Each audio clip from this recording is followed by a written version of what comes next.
संतान सप्तमी की व्रत कथा।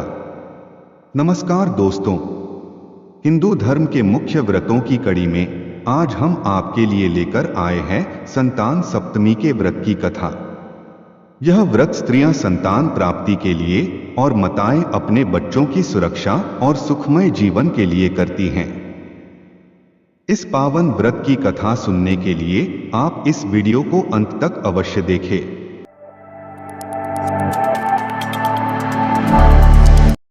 प्राचीन काल की बात है। अयोध्या नगरी में नहुष नाम के राजा राज्य करते थे। उनकी पत्नी का नाम चंद्रमुखी था। उसी राज्य में विष्णुदत्त नाम का एक ब्राह्मण भी रहता था। उसकी पत्नी का नाम रूपवती था। रानी चंद्रमुखी और रूपवती में घनिष्ठ प्रेम था, परंतु दुख की बात यह थी कि वह दोनों निःसंतान थीं। एक दिन दोनों सखियां सरयू नदी में स्नान करने गईं, तो वहां उन्होंने देखा कि कुछ स्त्रियां पार्वती और शिव जी की मूर्ति बनाकर उनकी पूजा कर रही हैं। यह देखकर रानी चंद्रमुखी और रूपवती ने उन स्त्रियों से इस पूजा के बारे में पूछा। तब उनमें से एक स्त्री ने उन्हें बताया कि यह व्रत पार्वती और शिव जी का है और उन्होंने भगवान शिव के नाम की डोरी बांधकर आजीवन यह व्रत रखने का संकल्प लिया है।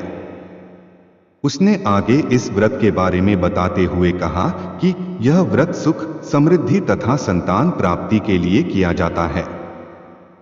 यह सुनकर रानी चंद्रमुखी व रूपवती ने भी आजीवन इस व्रत को करने का संकल्प मन में लिया और शिव जी के नाम की डोरी बांध ली।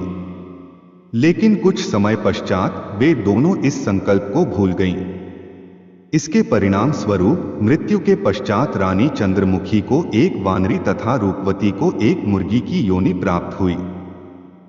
समय पशु योनि भोगने के पश्चात पुनः दोनों को मनुष्य योनि प्राप्त हुई। इस जन्म में चंद्रमुखी फिर से रानी बनी। वह मथुरा के राजा पृथ्वीनाथ की पत्नी बनी और रानी ईश्वरी कहलाई। रूपवती ने फिर से एक ब्राह्मण के घर जन्म लिया और उसका नाम भूषणा था। भूषणा का विवाह एक राजपुरोहित के साथ हुआ। सौभाग्य से इस जन्म में भी दोनों सखियों में गहरा प्रेम था। अपना संकल्प पूरा न करने के कारण रानी को इस जन्म में भी कोई संतान नहीं हुई। प्रौढ़ावस्था में उसने एक गूंगे बहरे पुत्र को जन्म दिया, लेकिन वह भी 9 वर्ष से अधिक ना जी सका। भूषणा को व्रत याद था, इसलिए उसने 8 सुंदर स्वस्थ पुत्रों को जन्म दिया। एक दिन भूषणा पुत्र शोक में डूबी हुई रानी ईश्वरी को सांत्वना देने उसके पास गई। उसे देखते ही रानी के मन में ईर्ष्या पैदा हो गई। इसके बाद उसने कई बार भूषणा के पुत्रों को मार डालने की कोशिश की, लेकिन भगवान शिव और माता पार्वती की कृपा से हर बार सभी बालक सुरक्षित बच गए। तब उसने भूषणा को अपने पास बुलाया और बच्चों के जीवित बच जाने का कारण पूछा। तब भूषणा ने रानी को पूर्व जन्म की बात बताई कि वह पूर्व जन्म में अयोध्या के राजा नहुष की रानी थी और वे दोनों सखी थी। उन दोनों ने एक बार भगवान शिव की डोरी बांधकर आजीवन संतान सप्तमी व्रत करने का संकल्प लिया था। वे दोनों इस व्रत को भूल गई, जिसके फलस्वरूप उन्हें विभिन्न योनियों में जन्म लेने के पश्चात फिर से इस जन्म में मनुष्य योनि प्राप्त हुई है। यह सुनकर रानी ईश्वरी ने भी संतान प्राप्ति की कामना से इस मुक्ताभरण व्रत को विधिपूर्वक रखा।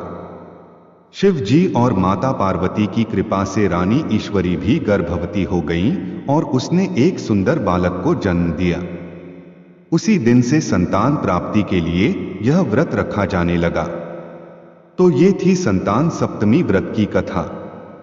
ऐसे ही व्रत, त्योहार व अन्य धार्मिक जानकारियों के लिए मन की भक्ति चैनल को सब्सक्राइब करें व जिन्होंने आज संतान सप्तमी का व्रत रखा है उनको ये वीडियो भेजकर पुण्य के भागी बने।